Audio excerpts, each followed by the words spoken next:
What's going on, you guys? What is going on? This will be your boy, Scotty by Nature TV, and we're here for a brand new episode of Yes for the Mess, where we talk about celebrity gossip, hot topics, and all things reality TV based. I hope you guys are having a wonderful, wonderful Thursday, and I intend on doing the exact same thing, you guys. What is going on? Now, today we're here to talk about some Real Housewives of Potomac tea, so let's go ahead and get into it. So now we're going to go ahead and get into Miss Keiarna Stewart. Keiarna is back for season 10 of the Real Housewives of Potomac, and she's holding the flute this season. But you do know that when she first came onto the show during season 8, she got into a physical altercation with one of Ashley's friends, Deborah, and they had an ongoing assault and battery lawsuit. And now we're hearing that the lawsuit is now canceled. Now this is coming from All True Tea as well as TV Deets, and this is what it reads: the jury trial for Keiarna Stewart and Deborah Williams' ongoing assault and battery lawsuit has been canceled. Keiarna sued Deborah in June of 2024 over the fight featured on The Real Housewives of Potomac season 8, and was asking for $10 million in damages for mental and physical anguish associated with the incident.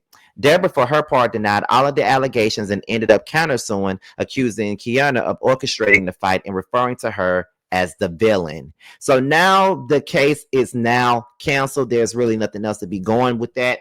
Deborah made a post on Instagram saying, "God, I give you all the praise. Thank you for the most liberating news ever. Courage, faith, and a kind heart truly goes a long way. Cheers to the next chapter." So here's the thing about it. While we're all kind of glad that this lawsuit has, been solved in some kind of way, I do feel like Deborah still should pay up. I don't know about y'all, but if you hit me in the face with a damn bottle and you injure me, bitch, you need to pay up. I'm just saying, like there needs to be a payout. I don't know what's going on. I don't know if there was a settlement being done, but we already know that Deborah did not have no $10 million. Not now, we already know that. We knew that. We knew that she didn't have no damn $10 million at all. But even if she didn't have $10 million, I do think that Deborah should have just paid up in some kind of form or fashion. I don't know about y'all, but that's just what I believe. I feel like she should have paid out, should have been paying in some form or fashion, to be quite honest, in my opinion. So I mean, that's just the base of it. Now, with them filming this show, I want to know if this is going to be talked about on the show, because you know that they're filming the show, and I'm not necessarily sure if it's going to be talked about or not, but yeah, that's just the basis of the situation. So I guess that's pretty much it for Keiarna. I would love to hear her talk about this case versus talking about that damn man of hers that don't treat her like she's supposed to be treated. But that's just another situation. So I, for one, am glad to see Keiarna come back on The Real Housewives of Potomac. So let's go ahead and get into that real quick, because I heard that the cast goes a little bit like this. Let me go ahead and try to find this, because somebody had posted this somewhere, and it was talking about like the new cast of The Real Housewives of Potomac and who's going to be holding the flute and who's not, and all of those other things. So give me 1 second. I heard that the Salt Lake City trailer came out today, but y'all know I don't really review Salt Lake City, although I've been told time and time again that I need to be reviewing Salt Lake City. But every time I try to review another Real Housewives show, y'all don't never watch my reviews on it. Like when I try to do Beverly Hills, y'all don't be watching it. So I'd be like, what the fuck is the point of me doing it?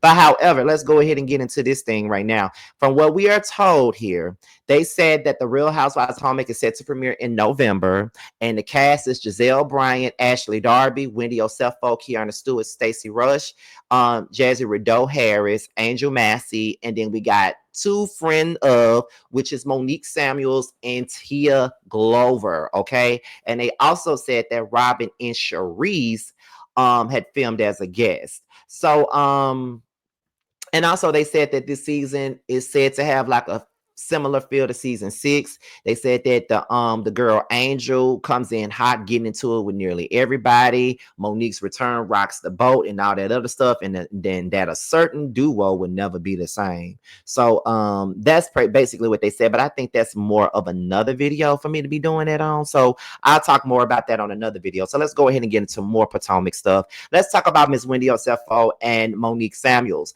Now, we already know that Monique Samuels is returning to the show as a friend of, and at this particular point, Wendy Osefo teases her return, and this is what she had to say about Monique returning. Let's go ahead and get into that right now.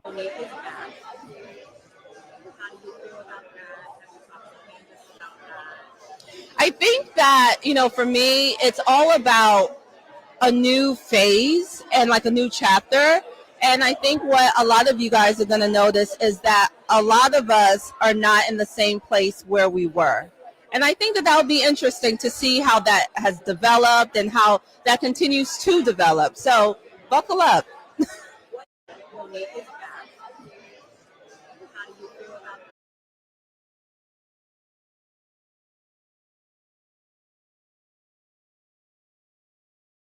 Now I want to go on record and say that I love me some Wendy Osefo and I love me some Monique Samuels. I'm gonna go on and say that. Now I do have to call Monique out on her shit from time to time, when she be lying and shit. But for the most part, I actually like her and I actually love Wendy.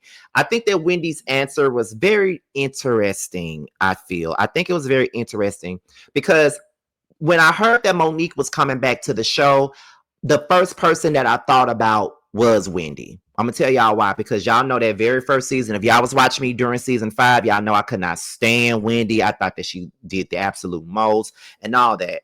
My thing with Wendy is when Monique was on the show, her and Monique really didn't get to know each other much. I don't even think they filmed a lot together. I think they did more stuff with a group. And then by the time the fight happened, Monique wasn't around them. Nobody wanted to film with her. The only 2 people that was willing to film with Monique was Karen and Ashley. Nobody else was willing to film with her. Not even Wendy, and she was a newcomer. And she was completely Team Candace the entire time she was on the show. So now that Monique is back and Wendy's there and Candace isn't there, then it's kind of like, okay, what's really going on? How is this going to work? I am very much so interested to see what the dynamics are going to be between Wendy and Monique, because I don't feel that they really got a chance to get to know each other just due to the Candace fight and everything that happened with that. So by her saying it, it looks like Wendy probably wants to move forward and move on. Everybody makes mistakes. Everybody does things. There are some things that are not forgivable, but then there are some things where we could just take a lick and keep it pushing. You feel what I'm saying? So I'm really interested to know exactly how this is going to go. And they did say that Monique's return rocks the boat. So we're going to, like I said, I'm going to do another video and we're going to get more into that on another video. But I'm very much so wondering, how is this going to go? How is Monique going to fit into this group? And is she going to get a fluke next season, depending on how she works with this current season that they're filming? So I want to know what you guys think about Wendy speaking on Monique's return. Let's talk about it down below. Now, before we go, y'all know I got to promote my book, which is coming out on September the 23rd, and it's called That's Why You're Lonely. Lights, camera, chaos. They look like best friends, but behind the designer shades and brunch reservations lie secrets that could ruin everything. From viral scandals to backstabbing besties, the women of That's Why You're Lonely are given full-on reality TV drama, off-camera and uncensored. Penned by Scotty Heath of Scotty by Nature TV, one of YouTube's most unfiltered reality TV reviewers. This explosive novel blends 15 years of hot takes and headline-worthy mess into a juicy, jaw-dropping tale. When fame fades and secrets surface, loyalty means nothing and receipts mean everything. Think Love and Hip Hop meets Zane with a twist of Basketball Wives. These ladies have money, enemies, and unfinished business, and in a city where clout is currency, nobody's safe. Welcome to Atlanta, and welcome to The Real Show. With that being said, you guys, this be your boy Scotty by Nature TV. Be sure to like, rate, comment, subscribe, share this video, and also click on the notification bell so you can be notified whenever a video drops. And if you want to follow me on any form of social media, my Twitter, my Instagram, and my TikTok will be down below. With that being said, y'all, I am out of here, and I will see you guys on the next one. Bye. Cause I know what I want. I guess I could pray to the man up above. Start a new path with unconditional love. I can build a new life out of this mess. Moving on to a place